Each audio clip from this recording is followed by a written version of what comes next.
Patuloy ang ginagawang paglilinis ng Bureau of Immigration sa mga dayuhang hindi kumpleto o walang dokumento na naninirahan sa Pilipinas.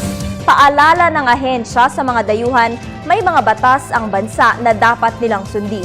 Balitaan mo kami, Noel Perfecto. Tapos ang sorpresang ipinatupad ng Immigration's Bureau Operative sa lugar na balitang pinamumugaran ng sangkatutak ng mga undocumented aliens ang kahabaan ng FB Harrison sa May Parañaque. 28 mga hinihinalang mga dayuhan mula sa bansang China ang nabulaga sa ginawang raid ng tauhan ni Commissioner Siegfried Bison sa Bagong Milenyo Plaza kung saan nagtitinda ang mga naturang dayuhan.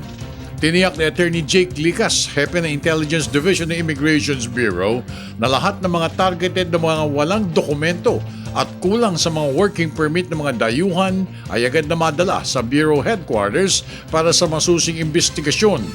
Idinagdag pa ni Attorney Licas na kapag napatunayan na lumabag ang mga ito sa immigration's laws and procedures, malamang aniya na agad ding maide-deport ang mga naturang undocumented aliens. Sa kasalukuyan, personal na inaalam ni Commissioner Bison ang katatayuan ng mga naimbitang mga dayuhan mula sa bansang China. Para sa Telebisyon ng Bayan, ako naman si Noel Perfecto.